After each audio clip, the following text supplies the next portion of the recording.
নিৰ্বাচনৰ দিন চমু চাপি অহাৰ লগে লগে ৰাজনৈতিক দলসমূহৰ কাম কাজ নিৰ্বাচন কেন্দ্ৰিক হৈ পৰিছে আৰু নিৰ্বাচনক কেন্দ্ৰ কৰিয়েই দলসমূহে কাম কাজ কৰিছে। চৰকাৰত থকা দল হিচাপে আমাৰ দায়িত্ব যথেষ্ট আৰু আমি সেই দায়িত্ব সন্মুখত লৈ বা সেই দায়িত্ব শিৰত লৈ দলৰ কাম কাজ আমি আগবঢ়াই আছো।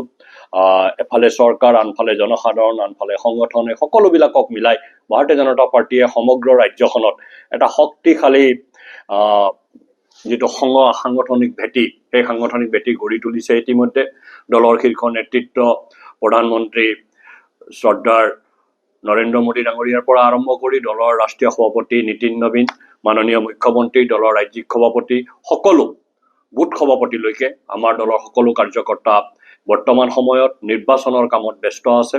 যিকোনো প্ৰকাৰে অসমৰ ৰাজনীতিৰ পৰা আমি মিয়া ৰাজনীতিটোক শেষ কৰিব লাগে, মিয়া ৰাজনীতিক উটুৱাই দিব লাগে ব্ৰহ্মপুত্ৰৰ পানীত আৰু বাংলাদেশলৈ পঠিয়াই দিব লাগে। সেই সংকল্প লৈয়ে আমি আমাৰ দলৰ কাৰ্যকৰ্তা 65 লাখতকৈ অধিক কাৰ্যকৰ্তা বৰ্তমান অসমৰ ৰাইজৰ লগত কৰ্মৰত আছে। আৰু আমি যেনেকৈ লাচিতে শৰাইঘাটত গড় বান্ধি মোগলক প্ৰতিহত কৰিছিল, ঠিক একেধৰণেৰে প্ৰত্যেকটো বুথে বুথে এনেকুৱা গড় বান্ধিব খুজিছো যিটো গড়ে মিয়াক এবাৰ পৰাজিত কৰিব ৰাজনৈতিকভাৱে। মিয়াৰ ৰাজনৈতিক ভৱিষ্যত, মিয়াৰ ৰাজনৈতিক শক্তিক পৰাভূত কৰা, মিয়াৰ সাংস্কৃতিক আগ্ৰাসন, মিয়াৰ ৰাজনৈতিক আগ্ৰাসন, মিয়াৰ যিটো অৰ্থনৈতিক প্ৰভুত্ব, তাক নস্যাৎ কৰাই নহয়, তাক শেষ কৰাৰ কাৰণে এইবাৰ অসমৰ জনসাধাৰণে নিৰ্বাচনত প্ৰতিদ্বন্দ্বিতা কৰিব। জনসাধাৰণে প্ৰতিদ্বন্দ্বিতা কৰিব ভাৰতীয় জনতা পাৰ্টীৰ হৈ। গতিকে তেনেকুৱা এটা পৰিৱেশ অসমৰ ৰাজনীতিত ইতিমধ্যে গঢ় লৈ উঠিছে আৰু জনগণ মাৰ বান্ধি থিয় হৈছে। মানে লাচিতে যেনেকৈ হেংদাং লৈ শৰাইঘাটত নামিছিল, ঠিক তেনেকৈ কঁকালত টঙালি বান্ধি অসমৰ প্ৰত্যেকটো বুথত শ শ কাৰ্যকৰ্তা ভাৰতীয় জনতা পাৰ্টীৰ সাজু হৈছে এপ্ৰিল মাহত অনুষ্ঠিত হ'বলগীয়া বা মাৰ্চৰ শেষত অনুষ্ঠিত হ'বলগীয়া বিধানসভা নিৰ্বাচনৰ কাৰণে। আৰু সন্মুখৰ পৰা মাননীয় মুখ্যমন্ত্ৰী আৰু ৰাজ্যিক সভাপতিয়ে আমাৰ দলৰ লাখ লাখ কাৰ্যকৰ্তাক নেতৃত্ব দিছে।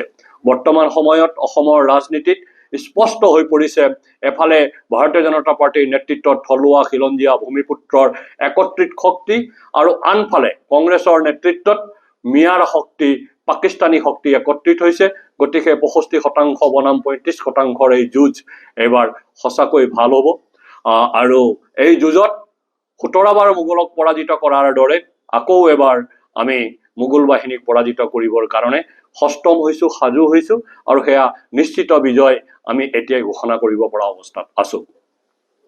ভাৰতীয় জনতা পাৰ্টীৰ নেতৃত্বাধীন চৰকাৰে বিগত সময়ছোৱাত মই এতিয়ালৈকে যিখিনি কথা ক'লো সেয়া আছিল সাংস্কৃতিক ৰাজনৈতিক দায়িত্ব আমাৰ। সেই দায়িত্ব আমাৰ দলে ইতিমধ্যে পালন কৰিছে, দলৰ চৰকাৰে পালন কৰিছে আৰু অনাগত দিনতো আমি সেইটো পালন কৰিম। কিয়নো মুখ্যমন্ত্ৰীয়ে কৈছে 1.5 লাখ বিঘা ভূমি ইতিমধ্যে আমি বেদখলকাৰীৰ পৰা মুক্ত কৰিছো আৰু আন 5 লাখ বিঘা ভূমি বেদখলকাৰীৰ কবলত আছে, তাক মুক্ত কৰিব লাগিব আৰু সেয়া অহা 5 বছৰত সম্ভৱ হৈ উঠিব।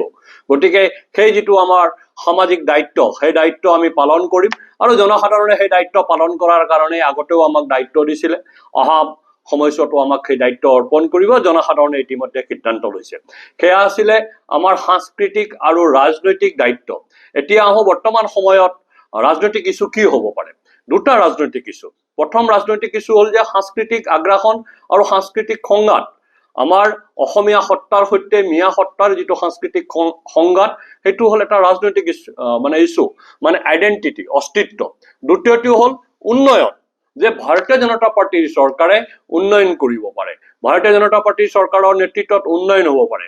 চাহ বাগানৰ মানুহে মাটিৰ পট্টা পায়, মহিলাই অৰুণোদয় পায়, ছাত্ৰীয়ে নিযুত মইনা পায়, ছাত্ৰই বাবু আঁচনিৰ দ্বাৰা উপকৃত হয় আৰু ৰাজপথো আপোনাৰ ফাইটাৰ ফ্লাইট নামিব পৰাকে ৰানৱেৰ দৰে গঢ়ি উঠে। গতিকে সেই ইস্যুবিলাকক লৈ আমি ৰাজনীতি কৰিম। আমাৰ ৰাজনীতিৰ ইস্যু স্পষ্ট। প্ৰথম ইস্যু হ'ল আমাৰ উন্নয়ন, দ্বিতীয় ইস্যু হ'ল সাংস্কৃতিক আগ্ৰাসনক প্ৰতিহত কৰা। যিটো ৰাজনৈতিক, সাংস্কৃতিক আৰু আৰ্থিকভাৱে যিটো মিয়াৰ আগ্ৰাসন পৰিকল্পিতভাৱে চলিছে, সেই মিয়াৰ পৰিকল্পিত আগ্ৰাসনক প্ৰতিহত কৰা আৰু উন্নয়নৰ জৰিয়তে অসমৰ থলুৱা খিলঞ্জীয়া ভূমিপুত্ৰৰ সামাজিক, আৰ্থিক আৰু ৰাজনৈতিক ভৱিষ্যতক সুৰক্ষিত কৰা।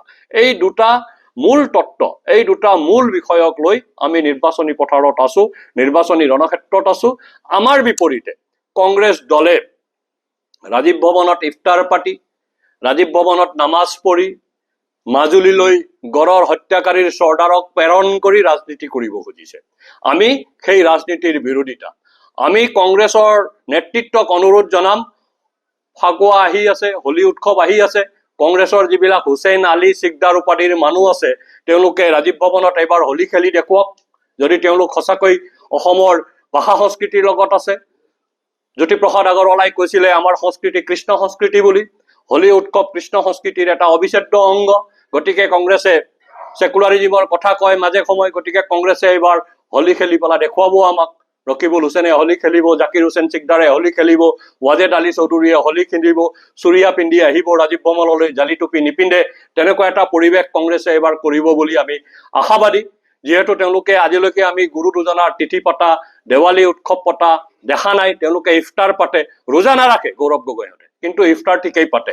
গতিকে সেই সংস্কৃতিটোৰ বিৰুদ্ধে ভাৰতীয় জনতা পাৰ্টীয়ে এক শক্তিশালী আমাৰ থলুৱা খিলঞ্জীয়া ভূমিপুত্ৰৰ যি সংস্কৃতি সেয়া বটদ্ৰৱা থানৰ পৰা আৰম্ভ কৰি পাটবাউকী হৈ কামাখ্যা কৰিডৰলৈকে এক শক্তিশালী এক সাংস্কৃতিক জাগৰণৰ জৰিয়তে আমি কংগ্ৰেছৰ সেই মিয়া সংস্কৃতি আৰু মিয়াৰ যিটো আগ্ৰাসন সেই আগ্ৰাসনক প্ৰতিহত কৰাৰ কাৰণে অসমীয়া সমাজ ব্যৱস্থাক আমি সষ্টম কৰি তুলিছো আৰু সেই সষ্টমতাৰ সন্মুখত কংগ্ৰেছ ধৰাশায়ী হ'ব। মূল কথা হ'ল সেইটো। গতিকে আজি আমি এই সংবাদ মাধ্যম আপোনালোকৰ জৰিয়তে আমি কংগ্ৰেছ দলক এটা কথাই অনুৰোধ জনাইছো, প্ৰত্যাহ্বান নহয়, প্ৰত্যাহ্বান জনাব পৰাকৈ কংগ্ৰেছৰ আজি তাৰিখত একো নাই। বৰ্তমান সময়ত কংগ্ৰেছে প্ৰত্যাহ্বান ল'বও নোৱাৰে আৰু আমাৰো প্ৰয়োজন নাই কংগ্ৰেছক প্ৰত্যাহ্বান। এইটো অহংকাৰ নহয়, বাস্তৱ। অসমৰ জনসাধাৰণে কংগ্ৰেছক সেই পৰ্যায়লৈ লৈ গৈছে। গতিকে এই বাস্তৱ কথা। কিন্তু আমাৰ এটা অনুৰোধ আছে যে আপোনালোকৰ তাত এতিয়াও গগৈ শইকীয়া উপাধিৰ মানুহ আছে, নেতা আছে, বৰদলৈ উপাধিৰ মানুহ আছে। গতিকে আপোনালোকে হুছেইন চৌধুৰীহঁতৰ লগত একেলগে হোলী খেলি এবাৰ দেখুৱাওক। এইটো আমাৰ এটা আহ্বান। সেই আহ্বান তেওঁলোকে গ্ৰহণ কৰক। নহলে আমি এইবাৰ নিৰ্বাচনতেই 29লৈ অপেক্ষা কৰিবই নালাগে। এইবাৰৰ নিৰ্বাচনতেই কংগ্ৰেছ সম্পূৰ্ণ থলুৱা খিলঞ্জীয়া মুক্ত এটা দলত পৰিণত হ'ব। ধন্যবাদ।